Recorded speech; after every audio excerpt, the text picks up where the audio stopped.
Hello plus 2 class students. Uh, let's do the revision part of the surface chemistry, and because this chapter surface chemistry and chemical kinetics are in your syllabus for unit test. So now chemical kinetics we already had two tests and you already had revised it, and now I am going to explain you, re-explain, or you can say I want to give you a quick revision of the chapter surface chemistry. The first topic is adsorption. What is adsorption? You all know the accumulation of the gases or liquid molecule on the surface of the solid is called adsorption. Simple सा topic है. Accumulate क्या हो जाता है? Surface पे accumulate हो जाते हैं. क्या एक्यूमुलेट हो जाते हैं? कोई भी molecule species gases liquid that is called adsorption. After adsorption, there are some examples of adsorption are given. ये सारी एग्जांपल्स दे रखी हैं. ये गैसेज है, किस पे एडजॉर्ब हो जाती हैं? चारकोल पे हो जाती हैं. सिलिका जेल है, इसके ऊपर क्या एडजॉर्ब हो जाता है? वाटर एडजॉर्ब हो जाता है. एडजॉर्प्शन का मतलब यह है कि एक सरफेस होगा, उसके ऊपर कुछ गैसेस क्या हो जाएंगी? इकट्ठी हो जाएंगी. सो उसी को एडजॉर्प्शन हमने बोला था. सो इसके बाद हमारे पास आ जाता है इंपॉर्टेंट कैरेक्टरिस्टिक्स ऑफ एडजॉर्प्शन. इसके बारे में बता रखा है कि एडजॉर्प्शन क्या है. सिलेक्टिव होती है. मतलब कि हर एक एडजॉर्बेंट हर किसी गैस को एडजॉर्ब, जो केमिकल एडजॉर्प्शन है वो हर एक गैस पे, हर एक जो है हमारी गैस हर एक एडजॉर्बेंट के ऊपर एडजॉर्ब उतनी ही मात्रा में नहीं होती. तो एडजॉर्प्शन इज स्पॉन्टेनियस. इसके बाद आ जाता है हमारे पास थर्मोडायनेमिक्स व्यू. थर्मोडायनेमिक व्यू है जो, वो आ जाता है इसका. नेक्स्ट है एडजॉर्प्शन और एब्जॉर्प्शन के ऊपर डिफरेंस क्या है. एडजॉर्प्शन एब्जॉर्प्शन में क्या डिफरेंस है ये आपको पता है. एडजॉर्प्शन है सरफेस पे होती है, एब्जॉर्प्शन है वो थ्रू आउट द सरफेस होती है, थ्रू आउट द सब्सटेंस होती है. उसके बाद सोर्प्शन आ जाता है, सोर्प्शन, जिसमें एडजॉर्प्शन एंड एब्जॉर्प्शन दोनों हो तो उसको सोर्प्शन भी हम कहते हैं. इसके बाद हमारे पास आ जाता है पॉजिटिव नेगेटिव एडजॉर्प्शन. कि पॉजिटिव एडजॉर्प्शन क्या होती है, नेगेटिव एडजॉर्प्शन क्या होती है. इसका एक छोटा सा टॉपिक है. आफ्टर दिस जो नेक्स्ट है जो distinction between physical adsorption and chemical adsorption. इसमें पॉइंट्स आ जाते हैं कि क्या डिफरेंसेस है फिजिकल एडजॉर्प्शन और केमिकल एडजॉर्प्शन में. क्या डिफरेंस है? फिजिकली जो एडजॉर्प्शन होती है वो तो जस्ट मॉलिक्यूल इकट्ठे हो जाते हैं जाके किसके ऊपर, एडजॉर्बेंट के ऊपर इकट्ठे हो जाते हैं. और केमिकल में क्या होता है, जो एडजॉर्बेंट के ऊपर जो मॉलिक्यूल्स इकट्ठे होते हैं वो केमिकल बॉन्ड बनाते हैं, केमिकल बॉन्ड बनाते हैं. ये इनमें मेन डिफरेंस है कि केमिकल बॉन्ड बनता है किस केस में, केमिकल एडजॉर्प्शन में. फिजिकल में just van der Waals forces of attraction होती है. इनमें कुछ पॉइंट्स ऑफ डिफरेंस है, ये याद करने हैं. किसी में जो एंथैल्पी है वो ज़्यादा है, किसी में हीट एंथैल्पी जो रिलीज़ होती है कम है. ये कुछ पॉइंट्स हैं. उसके बाद आ जाते हैं factors effective adsorption. Nature of the adsorbent, कौन कौन से फैक्टर हैं जिस पे जो एडजॉर्प्शन है डिपेंड करती है. सबसे पहले क्या है, नेचर पे डिपेंड करती है. किसकी? एडजॉर्बेंट की. जो एडजॉर्बेंट है वो सभी गैसेस को इक्वली एडजॉर्ब नहीं करेगा, अलग अलग उसकी एक्सटेंट में एडजॉर्ब करेगा. डिपेंड करेगा एडजॉर्बेंट कौन सा है. Surface area of the adsorbent, जितना सरफेस एरिया होगा एडजॉर्बेंट का उतनी ज़्यादा क्या होगी, एडजॉर्प्शन होगी. सरफेस एरिया जितना ज़्यादा होगा उतनी क्या होगी, एडजॉर्प्शन होगी. सो सरफेस एरिया ऑफ एडजॉर्प्शन पे डिपेंड करता है. इसके बाद आ जाता है हमारे पास नेचर ऑफ द गैस. तो हर एक गैस इक्वली एडजॉर्ब नहीं होती. कुछ गैसेज है वो ज़्यादा मात्रा में एडजॉर्ब हो जाती हैं, कुछ गैसेज है वो कम मात्रा में क्या होती हैं, एडजॉर्ब होती हैं. वो डिपेंड करता है उसके क्रिटिकल टेम्परेचर पे. जो जितना क्रिटिकल टेम्परेचर ज़्यादा होगा किसी गैस का, क्रिटिकल टेम्परेचर जितना ज़्यादा होगा उतना वो ज़्यादा मात्रा में क्या होगी, एडजॉर्ब होगी. डिपेंड करता है उस पर. टेम्परेचर पे भी डिपेंड करता है कि टेम्परेचर कितना, जितना टेम्परेचर बढ़ेगा एडजॉर्प्शन उतनी क्या होती है, तकरीबन कम हो जाती है, क्योंकि एडजॉर्प्शन क्या है, एक्सोथर्मिक प्रोसेस है. इसके बाद प्रेशर पे भी डिपेंड करती है एडजॉर्प्शन. जितना प्रेशर ज़्यादा होगा एड्सॉर्प्शन भी उतनी ज़्यादा होगी। Activation of solid adsorbent, activation का क्या मतलब है कि activation means the increasing adsorbing power, उसकी जो एड्सॉर्बिंग पावर है किसी भी एड्सॉर्बेंट की उसको बढ़ाते हैं। और उसकी कैसे एड्सॉर्बिंग पावर बढ़ाते हैं, उसको सब dividing the solid adsorbent by removing the gases already present. एक तो उसको हम छोटे छोटे पीसेस कर सकते हैं एड्सॉर्बेंट के, और दूसरा उस पर जो ऑलरेडी गैसेज एड्सॉर्ब हो रखी हैं, ऑलरेडी गैसेज एड्सॉर्ब हो रखी हैं, उनको भी हम क्या है हटा सकते हैं स्टीम की मदद से। तो ये एक्टिवेशन होगी एड्सॉर्बेंट की। इसके बाद एड्सॉर्प्शन आइसोथर्म हो गया। एड्सॉर्प्शन आइसोथर्म भी एक इम्पोर्टेंट एक पॉइंट है। इसमें क्या करते हैं हम एड्सॉर्प्शन आइसोथर्म में, एक प्लॉट इसमें ड्रॉ करना होता है किसके बीच में, ये कितनी मात्रा में कितने ग्राम में जो गैस एड्सॉर्ब हो गई है वर्सेस किस में प्रेशर, कितना प्रेशर पे। तो प्रेशर और amount of the gas adsorb इसमें एक रिलेशन होता है। तो इसका एक ग्राफ प्लॉट करना होता है। तो इसमें एक्चुअली एक्स वाई एम क्या है, कितनी मात्रा में गैस एड्सॉर्ब हो रखी है, पी क्या है प्रेशर है, एन क्या है ये कांस्टेंट है, के क्या है कांस्टेंट है। तो ऐसे एक एक्सप्रेशन हमारे पास, इस एक्सप्रेशन से हमने क्या करना होता है, एक ग्राफ ड्रॉ करना होता है। ये ग्राफ दे रखा है। इस ग्राफ में अगर देखो तो ये एक्स वाई एम क्या है, कितनी मात्रा में गैस एड्सॉर्ब हो रखी है, एक्स वाई एम क्या है कितनी गैस है एड्सॉर्ब हो रखी है per unit mass of the adsorbent. इधर क्या है प्रेशर, तो जितना प्रेशर बढ़ेगा उतनी मात्रा गैस की एड्सॉर्ब होने की भी बढ़ेगी। लेकिन टेम्परेचर जितना कम होगा उतनी ज़्यादा एड्सॉर्प्शन होगी, टेम्परेचर जितना ज़्यादा होगा उतनी कम एड्सॉर्प्शन होगी। तो ये पूरा एक ग्राफ दे रखा है आपके, इसको आपने देखना। तो ये पूरा ग्राफ का पूरा इन्होंने एनालिसिस दे रखा है। ये पूरा लॉग ले लिया, फिर दोनों तरफ है जो लॉगरिथम ले लिया है, लॉग एक्स बाय एम, ये पूरा 1/m, ये पूरा इसका एक ग्राफ है जो प्लॉट किया है। ये स्लोप है, स्लोप की वैल्यू 1/n है। ये सारी चीज़ें याद करनी पड़ी हैं। लेकिन अभी प्रेशर की जगह अगर वो सोल्यूशन हो, अगर तो गैसेज है तो प्रेशर, अगर सोल्यूशन हो तो प्रेशर की जगह यहाँ कंसनट्रेशन आ गया, बाकी सारा सेम है। For solution X by M वही रहेगा, बस एक प्रेशर की जगह यहाँ क्या आ गया यहाँ पे प्रेशर था, वहाँ क्या आ गया ये कंसनट्रेशन आ गया। तो बस इतना फ़र्क है इसमें, बाकी तो सेम ही है। इसके बाद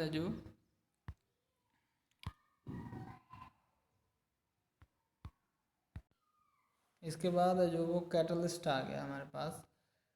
कैटलिस्ट क्या होता है, कैटलिस्ट जो किसी भी प्रोसेस है, कोई भी रिएक्शन है, उसकी जो स्पीड है वो बढ़ा देता है कैटलिस्ट तकरीबन। प्रमोटर्स होते हैं जो कैटलिस्ट की एक्टिविटी को बढ़ाते हैं। जैसे यहाँ नाइट्रोजन प्लस हाइड्रोजन है, या NH3 बन रहा है, इसमें कैटलिस्ट क्या है आयरन है, लेकिन इसकी कैटलिस्ट की जो एक्टिविटी बढ़ा रहा है, उसकी एक्टिविटी कौन बढ़ा रहा है मोलिब्डेनम। तो मोलिब्डेनम क्या हो गया है प्रमोटर हो गया। तो ऐसे एक्सप्लेन कर रखा है प्रमोटर क्या होते हैं। ये अगला जो आ गया हमारे पास कैटलिस्ट पॉइजन। पॉइजन थोड़ा काम उल्टा है पॉइजन का। पॉइजन जो कैटलिस्ट की एक्टिविटी है उसको कम करता है, इनहिबिटर भी बोलते हैं इनको। ये कैटलिस्ट की एक्टिविटी क्या करता है कम करता है। तो आगे आगे टाइप्स ऑफ कैटलिस्ट दो तरह के होते हैं कैटालिसिस, एक होमोजीनियस और दूसरा हेट्रोजीनियस। होमोजीनियस का मतलब क्या है, जिसमें जो रिएक्टेंट है या फिर जो प्रोडक्ट है वो दोनों क्या है, या फिर जो कैटलिस्ट है रिएक्टेंट है प्रोडक्ट है, जो सारे के सारे एक ही फेज़ में होते हैं। और हेट्रोजीनियस में क्या होते हैं, जो कैटलिस्ट है और जो रिएक्टेंट है वो क्या है अलग अलग फेज़ में होते हैं। तो ये इनमें क्या है मेन डिफरेंस है। तो जैसे एग्जांपल भी दे रखी है इधर। एग्जांपल में क्या है, जो CO है, H2 है, निकल है, CH3 है। तो यहाँ पे निकल तो सॉलिड है लेकिन CO और H2 गैसेज है। तो इनमें फेज़ में डिफरेंस आ गया, एक सॉलिड है कैटलिस्ट सॉलिड है, और जो गैसेज और रिएक्टेंट है वो क्या है जो रिएक्टेंट है वो गैसेज हैं, इसलिए वो फेज़ में डिफरेंस आ गया, इसको हेट्रोजीनियस बोलते हैं। अगर ये भी गैस होता कैटलिस्ट तो क्या आ जाना था होमोजीनियस, सिंपल सी बात है। इसके बाद आ गया shape selective catalyst. Shape selective catalysis क्या होता है, शेप सेलेक्टिव का मतलब होता है कि जो भी कैटलिस्ट है उसकी बॉडी पे एक अलग तरह की वैकेंसीज होती हैं। इस वैकेंसी में वो ही रिएक्टेंट एड्सॉर्ब हो सकता है जिसकी शेप इस वैकेंसी जैसी होगी, इस कैविटी जैसी होगी। तो ये शेप सिलेक्टिव होता है, कोई भी रिएक्टेंट आके यहाँ पे एड्जॉर्ब नहीं हो सकता। हर एक कैटलिस्ट पे अलग ही तरह की यहाँ पे कैविटी है, उस पर किसी खास किस्म का ही जो रिएक्टेंट है वो आके एड्जॉर्ब होके उसकी कैटालिसिस हो सकती है। तो ये इसमें बताया गया है। उसके बाद एंजाइम कैटालिसिस आ गया। एंजाइम्स भी एक कैटलिस्ट हैं। एंजाइम्स क्या होते हैं? ये भी एक कैटलिस्ट है, बायोकेमिकल कैटलिस्ट। ऑर्गेनिक कंपाउंड्स होते हैं ये, नाइट्रोजनस ऑर्गेनिक कंपाउंड। ये हमारी बॉडी में बॉडी रिलीज करती है to digest our food. In our body so many reactions are taking place all the time. So to digest our food, our body releases some enzyme. These enzymes are biochemical catalysts. They facilitate the food to fast digested. So ये facilitate करते हैं to be fast for food to be fast digested, fastly digested. So ये इनका काम होता है। इसके बाद आ जाते हैं हमारे पास शेप ऑफ द एंजाइम। वही शेप सेलेक्टिव होते हैं। ये भी करेक्टरिस्टिक दे रखी है आगे एंजाइम्स की कि करेक्टरिस्टिक्स क्या होती हैं एंजाइम की। तो अगर करेक्टरिस्टिक की बात करें तो वो ये हाईली एफिशिएंट होते हैं। एक मॉलिक्यूल हज़ारों मॉलिक्यूल्स को क्या कर देता है, कैटालाइज कर देता है। हाईली स्पेसिफिक नेचर है, हर किसी के लिए हर एक एंजाइम नहीं है, एक खास एंजाइम खास रिएक्टेंट के लिए होता है। ये पूरा इन्होंने इसके सारी क्या दे रखी हैं, करेक्टरिस्टिक्स दे रखी हैं। इसके बाद आ जाता है हमारा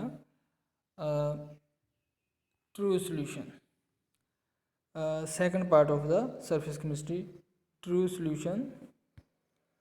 ट्रू सॉल्यूशन क्या होता है? ट्रू सॉल्यूशन में जो पार्टिकल साइज़ है वो 1 नैनोमीटर से कम होता है। दूसरा होता है कोलाइडल सॉल्यूशन। कोलाइडल सॉल्यूशन में पार्टिकल साइज़ है वो 1 नैनोमीटर से लेके 1000 नैनोमीटर होता है, ये बता रखा है। तो इनके जो कोलाइड्स के क्या होते हैं, ये टिंडल इफेक्ट शो करते हैं। ये पूरा इनके बारे में थोड़ा बता रखा है कैसे होते हैं। उसके बाद सस्पेंशन है हमारे पास। सस्पेंशन क्या होते हैं? जिनमें जो पार्टिकल साइज़ है वो क्या होता है 1000 नैनोमीटर से ज़्यादा। जो सॉल्वेंट एक होता है उसमें जो सोल्यूट पार्टिकल है, जो सोल्यूट पार्टिकल है उसका साइज़ कितना है, मोर देन 1000 नैनोमीटर होता है। एक जो सोल्यूट है उस एक होता है सोल्यूट, उसको बोलते हैं डिस्पर्स्ड फेज। एक होता है सॉल्वेंट, उसको बोलते हैं डिस्पर्जन मीडियम। ये भी आपको पता होना चाहिए। तो डिस्पर्जन मीडियम क्या है? जो सॉल्वेंट है। डिस्पर्स्ड फेज क्या है? जो सोल्यूट है। अब क्लासिफिकेशन आ गई उसके बाद किसकी? कोलाइडल सॉल्यूशन की। कोलाइडल सॉल्यूशन क्या होते हैं? जिनमें पार्टिकल साइज़ क्या होता है 1 नैनोमीटर से ज़्यादा और 1000 नैनोमीटर से 1000 नैनोमीटर से कम होता है।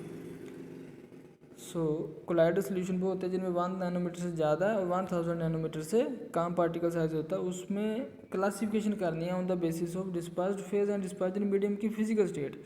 अब कई ऐसे कोलाइडल सॉल्यूशन होते हैं कि दोनों सोल्यूट एंड सॉल्वेंट सॉलिड होते हैं। उसकी एग्जांपल क्या है? कुछ ऐसे होते हैं जिसमें सोल्यूट है वो सॉलिड है, सॉल्वेंट है लिक्विड है, उसकी क्या एग्जांपल है? किसी में सोल्यूट है वो सॉलिड होता है, जो सॉल्वेंट है वो गैस होता है, उसमें क्या एग्जांपल है? ये पूरा दे रखा है इसमें, अगला पूरा टेबल दे रखा है ये सारा इसी में।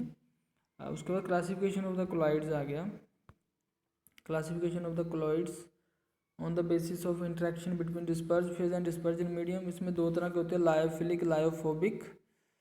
तो लायोफोबिक के बारे में मैंने बताया था कि इनमें जो सोल्यूट और सॉल्वेंट है उनमें अट्रैक्शन नहीं होता, उनमें लव नहीं होता।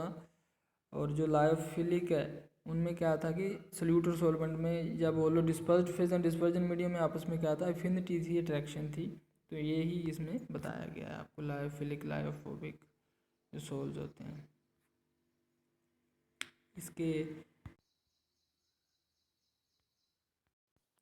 इसके बाद आ जाता है फिर methods of preparation of colloids. Colloids को बनाने के लिए क्या क्या हमारे पास मेथड है? सबसे पहला मेथड है वो केमिकल मेथड है। इसमें केमिकल रिएक्शन दे रखे हैं, उससे हमने कोलॉइड सोल्यूशन बनाया। दूसरा ब्रैडिक्स आर्क मेथड, इसमें मैंने बताया था जिसका कोलॉइड सोल्यूशन बनाना है वो रोड हमने डिप कर देनी है किसमें? डिस्पर्जन मीडियम में। यहाँ पे एक ना इलेक्ट्रिकल आर्क यहाँ पे एक करेंगे, मतलब यहाँ बहुत सारी हीट इस जगह पे पैदा होगी ये हीट इसको क्या करेगा, रोड्स को क्या कर देगा, ये इवेपोरेट कर देगा, और वो इवेपोरेशन की वजह से इसके जो हैं इसके जो मॉलिक्यूल्स हैं वो यहाँ पे क्या आ जाएंगे, डिस्पर्जन मीडियम में आ जाएंगे। तो ये ब्रैडीगार का हमने मेथड आपको बता रखा है। इसके बाद प्योरीफिकेशन ऑफ कोलाइड, उसके बाद पेप्टाइजेशन है। पहले पेप्टाइजेशन क्या था, पेप्टाइजेशन में हमने क्या किया था कि जो कोलाइडल पार्टिकल्स मान लो हमारे कई बार वो जुड़ जाते हैं, कोलाइडल पार्टिकल अगर इकट्ठे हो जाएं, जुड़ जाएं, प्रेसिपिटेट इनके बन जाएं, तो वो कोलाइडल पार्टिकल नहीं रहते, क्योंकि इनका साइज़ फिर 1000 नैनोमीटर से ज़्यादा हो जाता है। कोलाइडल पार्टिकल वही होते हैं जिनका साइज़ है 1 नैनोमीटर और 1000 नैनोमीटर के बीच में होता है। तो ऐसे जो प्रेसिपिटेट बन गए हैं, इनमें हम स्मॉल अमाउंट में ना इलेक्ट्रोलाइट डालते हैं, ताकि जो ये कोलाइडल पार्टिकल्स क्या हो जाएं, अलग अलग हो जाएं और ये दोबारा कोलाइडल सोल्यूशन बन जाए। इसी प्रोसेस को हम पेप्टाइजेशन बोलते हैं। और पेप्टाइजेशन का प्योरीफिकेशन ऑफ कोलाइड, डायलिसिस में क्या करते हैं, जो कोलाइडल सोल्यूशन है हमारे पास, इसमें इम्प्योरिटीज़ भी होती हैं। इनमें क्या होती हैं, इम्प्योरिटीज़ भी होती हैं। इन इम्प्योरिटीज़ को अलग करने का मेथड ही डायलिसिस है, वो मैंने एक्सप्लेन आपको किया है। उसके बाद इलेक्ट्रोडायलिसिस आ जाता है। इलेक्ट्रोडायलिसिस भी वही है, ज़रा इलेक्ट्रिसिटी अप्लाई करके हम जो चार्ज इम्प्योरिटीज़ है उनको अलग करते हैं इसमें। इसके बाद अल्ट्रा फिल्ट्रेशन है। अल्ट्रा फिल्ट्रेशन है कि जो नॉर्मल फिल्टर पेपर है उसका जो पोर साइज़ है बहुत ज़्यादा होता है, उसका पोर साइज़ हम कम करते हैं, उसको डिप करके किसमें, कोलोइडियन एक सोल्यूशन होता है उसमें डिप करके उसका पोर साइज़ कम करते हैं, इसको बोलते हैं अल्ट्रा फिल्ट्रेशन। उसके बाद होता है अल्ट्रा सेंट्रीफ्यूगेशन। सेंट्रीफ्यूगेशन का मतलब होता है कि कोलाइडल सोल्यूशन को हम बहुत ज़ोर से ऐसे घुमाते हैं, बहुत ज़ोर से उसको घुमाते हैं, तो उसको घुमाने की वजह से भी जो है कोलाइडल पार्टिकल है वो नीचे बैठ जाते हैं, इम्प्योरिटीज़ ऊपर आ जाती हैं। तो ये भी एक मेथड था। इसके बाद वही प्रेपरेशन ऑफ कोलाइड्स की अलग अलग, ये दूसरा साथ में पीडीएफ जो मैंने एक्सप्लेन किया था वो आपको सेंड किया था। इसके बाद जो अपना प्रॉपर्टीज़ ऑफ कोलाइडल सोल्यूशन आ गया, इसमें फिजिकल प्रॉपर्टी है, ये हेट्रोजीनियस इनकी नेचर होती है। और जो कोलिगेटिव प्रॉपर्टी बताई थी आपको कि कोलिगेटिव प्रॉपर्टीज़, क्योंकि मैक्सिमम जो कोलाइडल सोल्यूशन है वो कई ज़्यादा एग्रीगेट इनको बना के ये बनते हैं, तो मान लो 4 पार्टिकल का 1 पार्टिकल बन गया, तो नंबर ऑफ पार्टिकल मैक्सिमम क्या होते हैं, कम होता है कोलाइडल सोल्यूशन में। मान लो 4 पार्टिकल से 1 बन गया, तो कहाँ 4 होने थे, कहाँ 1 पार्टिकल है, तो नंबर ऑफ पार्टिकल कम हो गए तो कोलिगेटिव प्रॉपर्टी भी इसकी लेस होती हैं। तो ये मैंने आपको बताया था कोलिगेटिव प्रॉपर्टी के बारे में।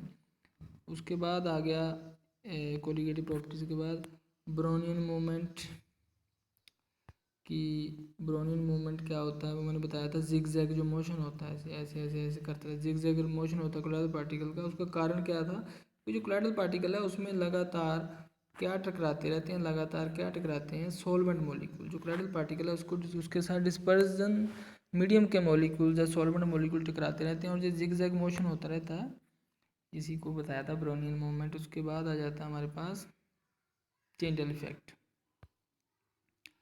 ये टिंडल इफेक्ट क्या होता है, जो कोलाइडल पार्टिकल है इनमें से जब हम कोलाइडल सोल्यूशन में से हम क्या पास कराते हैं, लाइट पास कराते हैं, तो उसका जो पाथ है वो विजिबल हो जाता है because of the scattering of the light. इसी को हमने बोलते था टिंडल इफेक्ट। उसके लिए कुछ कंडीशंस थी, जो टिंडल इफेक्ट है उसके लिए हमारे पास क्या थी, कुछ कंडीशंस हैं। वो कंडीशन दे रखी है यहाँ पे कि डायामीटर ऑफ द जो डिस्पर्स्ड फेज पार्टिकल है इज़ नॉट मच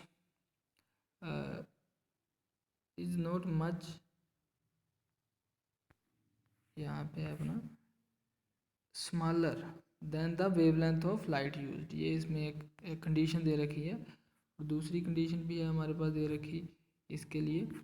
तो इसके बाद हमारे पास आ जाता है जो difference between positively charge sol, क्योंकि जो सोल्यूशन होते हैं कोलाइडल सोल्यूशन वो नेगेटिवली चार्ज या पॉजिटिव चार्ज हो जाते हैं। ये एग्जांपलें दे रखी हैं अलग अलग, कौन कौन से सोल है पॉजिटिव चार्ज है, कौन कौन से सोल है वो नेगेटिव चार्ज होते हैं, ये एग्जांपलें दे रखी हैं। इसके बाद हमारे पास आ जाते हैं वही इलेक्ट्रोफोर्सेस, साथ में आ जाता है इलेक्ट्रोस्मोसिस। इलेक्ट्रोफोर्सेस का बताया था कि यू शेप ट्यूब होती है, ये यू शेप ट्यूब है, उस U shape U shape tube में हमने क्या दी होती है, इलेक्ट्रिक रोड्स होती हैं हमारी, ये ऐसे यू शेप ट्यूब है, इसमें यहाँ पे इलेक्ट्रिक रोड्स होती हैं। तो यहाँ मान लो पॉजिटिव चार्ज है, यहाँ नेगेटिव है। अगर कोलाइडल पार्टिकल पे पॉजिटिव चार्ज है तो वो किधर मूव करेगा, नेगेटिव की तरफ। यहाँ आके इसका न्यूट्रलाइजेशन हो जाएगी, न्यूट्रलाइजेशन हो जाएगी तो कोगुलेशन हो जाएगी, कोगुलेशन से जुड़ जाएंगे ये। तो ये पूरा इलेक्ट्रोफोर्सेस के बारे में आपको बता रखा है। इलेक्ट्रोफोर्सेस वही यू शेप्ड ट्यूब है जो वही उसको एक्सप्लेन कर रखा है इलेक्ट्रोफोर्सेस को। इसके बाद अलग अलग जो हमारे कोगुलेशन मतलब जुड़ना कोलाइडल पार्टिकल, इसके लिए अलग अलग मेथड दे रखे हैं, by electrophoresis, by boiling water, by persistent dialysis, ये सारे तरीके दे रखे हैं। और by addition of electrolyte also, by addition of electrolyte. उसी के लिए एक हार्ड डिस्क रूल है कि मान लो ये कोलाइडल सोल्यूशन आपके पास, इसमें आपने क्या डाला है, इलेक्ट्रोलाइट डाला है। अगर उस इलेक्ट्रोलाइट में मान लो नेगेटिव, इस पे पॉजिटिव चार्ज है और इलेक्ट्रोलाइट मान लो नेगेटिव चार्ज वाला Cl नेगेटिव है, या फिर सल्फेट है SO4 नेगेटिव, या फिर हमारे पास फॉस्फेट है PO4 नेगेटिव। तो जितना ज़्यादा चार्ज होगा इस इलेक्ट्रोलाइट पे, जितना ज़्यादा चार्ज होगा, जितनी ज़्यादा उस पर वैलेंसी होगी, उतनी ज़्यादा ये इस कोलाइडल पार्टिकल को न्यूट्रलाइज करेगा, उतनी जल्दी कोगुलेशन होगा। The coagulation power will depend upon the charge, the valency of the electrolyte. ये इसमें थोड़ा सा इसमें बता रखा है आपको। इसके बाद चार्ज जो है कोलाइडल पार्टिकल पे, जो थ्योरी जिसको हमने जो एक्सेप्ट किया है वो प्रेफरेंशियल एड्जॉर्प्शन थ्योरी होती है। प्रेफरेंशियल एड्जॉर्प्शन मतलब ये जो किसी पे नेगेटिव चार्ज होता है, किसी पे पॉजिटिव होता है, वो डिपेंड करता है उसमें सॉल्वेंट कौन सा है, सोल्यूट कौन सा है। जो सॉल्वेंट मॉलिक्यूल है उसके साथ कॉमन जो आयन होता है कोलाइडल सोल्यूशन का, जो कोलाइडल सोल्यूशन बनता है, कोलाइडल पार्टिकल बनता है, उसका और ये सॉल्वेंट का जो कॉमन आयन होता है वो ही एड्जॉर्ब करके उस पर चार्ज आता है। ये मैंने एक्सप्लेन किया है वीडियो में आपको अच्छी तरह से। तो ये भी इसमें पॉइंट है जो वो आता है। इसके बाद हमारे पास आ जाता है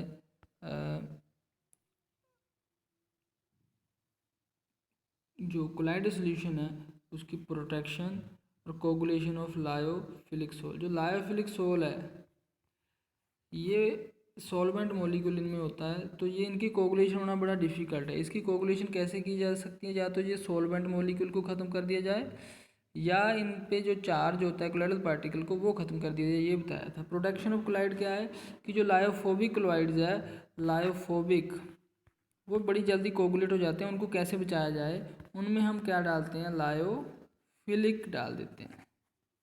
लायोफोबिक में कौन सा डालते हैं, लायोफिलिक डाल देते हैं कोलाइडल सोल्यूशन। तो ऐसे उसकी प्रोटेक्शन करते हैं हम। तो प्रोटेक्शन ऑफ कोलाइड है ये है। उससे उसके बाद इमल्शन आ जाता है। इमल्शन क्या है, जिसमें सॉल्वेंट सोल्यूट दोनों लिक्विड होते हैं।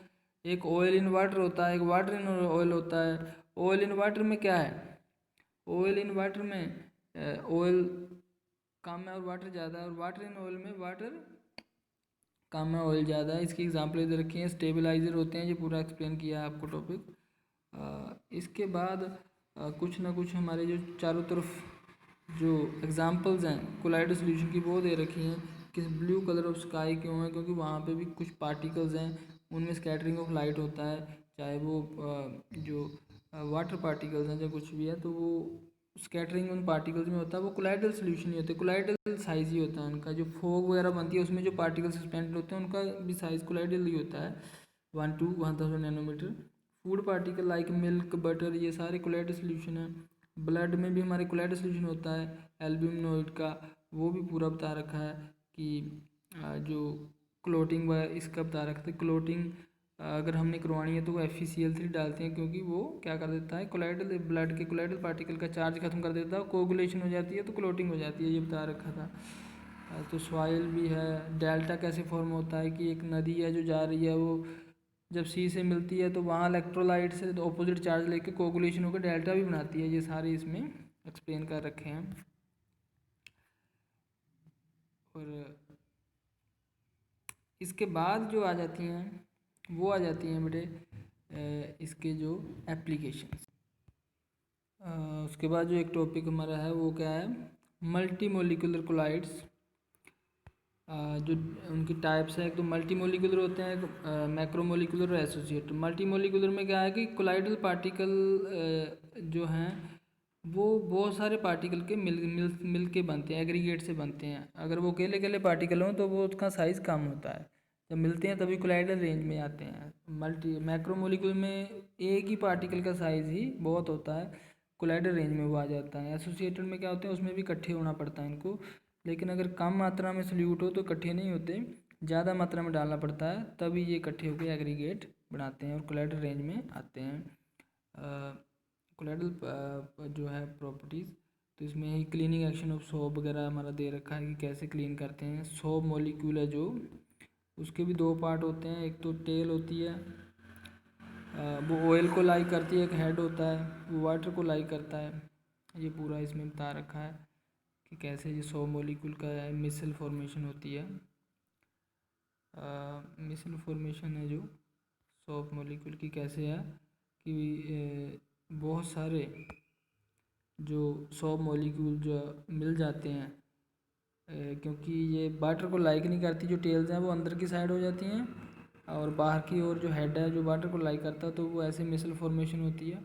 ऐसे क्लीनिंग एक्शन ऑफ सॉप है, ये भी आपको पता होना चाहिए कि क्लीनिंग एक्शन ऑफ सॉप कैसे होता है।